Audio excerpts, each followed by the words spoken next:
পশ্চিমবঙ্গ থেকে অযোধ্যার রাম মন্দির কিভাবে যাবেন, যাতায়াতে কত খরচ পড়বে, কোন রুটে গেলে কম সময় লাগবে। রাম জন্মভূমি অযোধ্যা এখন সেজে উঠছে নতুনভাবে, কারণ আর মাত্র কয়েকটা দিন বাকি নতুন বছরে নতুন একটা চমক তৈরি হতে চলেছে দেশে, আর সেটি হলো রাম মন্দির। যদিও রাম মন্দিরের কাজ এখনো কিছুটা বাকি থাকলেও উদ্বোধন হতে চলেছে অযোধ্যার রাম জন্মভূমির পবিত্র তীর্থস্থান। আপনি কি অযোধ্যায় যেতে চান, সাক্ষী থাকতে চান সেই গৌরবময় মুহূর্তের? তবে এখন থেকেই জেনে নিন কিভাবে যাবেন সেই রাম জন্মভূমি। গিয়ে শ্রীরাম এবং মা সীতার দর্শন করতে পারবেন।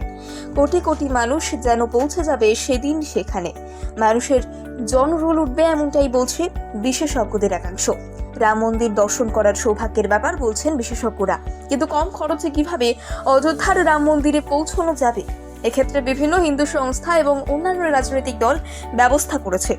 বাংলা থেকে কিভাবে রাম মন্দিরে পৌঁছতে পারবেন, রয়েছে নানান পথ, কিন্তু কোন পথ বেছে নেবেন আপনি? বাংলা থেকে অযোধ্যা যারা যেতে চাইছেন তারা তিনটি পথ বেছে নিতে পারেন: বিমান, ট্রেন অথবা গাড়ি।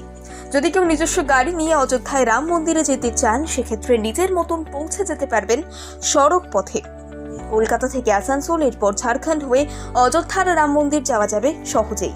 সড়ক পথে মোটামুটি সময় লাগবে প্রায় 21 ঘন্টা। এছাড়া আরও বেশ কয়েকটি রাস্তা রয়েছে, সেগুলি হলো খড়গপুর, রাঁচি, বারাণসী হয়ে অযোধ্যা।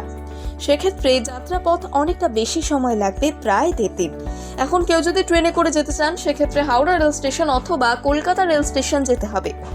সেখান থেকে জম্মু তাওয়াই অথবা দুন এক্সপ্রেস রয়েছে অযোধ্যায় যাওয়ার। এছাড়া আসানসোল থেকে গন্ডা এক্সপ্রেস ধরতে পারেন। আসানসোল থেকে অযোধ্যা পর্যন্ত স্লিপার ক্লাসের ভাড়া রয়েছে 415 টাকা। 3 টায়ার এবং 2 টায়ারের ভাড়া পড়বে যথাক্রমে 1125 এবং 1610 টাকা। সেক্ষেত্রে ট্রেনে করে পৌঁছতে সময় লাগবে 20 ঘন্টার মতো। সবচেয়ে তাড়াতাড়ি অযোধ্যা যেতে পারবেন বিমানের মাধ্যমে। অযোধ্যা ইন্টারন্যাশনাল বিমানবন্দর উদ্বোধন হতে চলেছে আর মাত্র কয়েকটা দিন পর, তাই কলকাতা থেকে সরাসরি যেতে পারেন।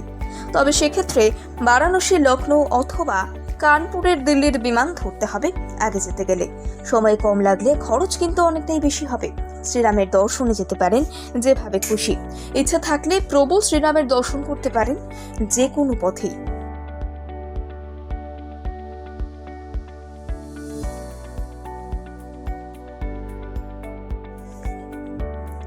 পশ্চিমবঙ্গ থেকে অযোধ্যার রাম মন্দির কিভাবে যাবেন, যাতায়াতে কত খরচ পড়বে, কোন রুটে গেলে কম সময় লাগবে।